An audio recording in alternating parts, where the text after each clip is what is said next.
ಇವತ್ತು ವಿಜಯನಗರ ಠಾಣೆಗೆ ಬಿಜೆಪಿ ಯುವ ಮೋರ್ಚಾ ಮುತ್ತಿಗೆ ಹಾಕಿದ್ದು ಹೈಡ್ರಾಮಾ ಕ್ರಿಯೇಟ್ ಆಗಿತ್ತು.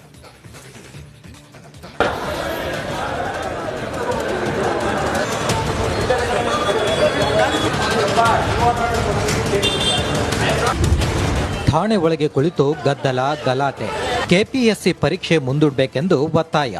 ಪ್ರತಿಭಟನಾಕಾರರು ಮತ್ತು ಪೊಲೀಸರ ಮಧ್ಯೆ ವಾಗ್ವಾದ. ಈ ಎಲ್ಲ ದೃಶ್ಯಕ್ಕೆ ಸಾಕ್ಷಿಯಾಗಿದ್ದು ವಿಜಯನಗರ ಪೊಲೀಸ್ ಠಾಣೆ.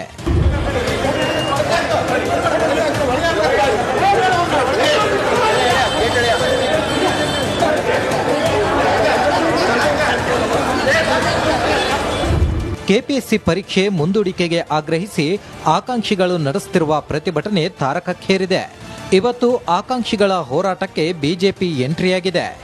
ರಾಜ್ಯಪಾಲರಿಗೆ ಮನವಿ ಸಲ್ಲಿಸಲು ಸಿದ್ಧವಾಗಿದ್ದ ವಿದ್ಯಾರ್ಥಿಗಳನ್ನು ಬಂಧಿಸಿದ್ದಕ್ಕೆ ವಿಜಯನಗರ ಠಾಣೆಗೆ ಬಿಜೆಪಿ ಯುವ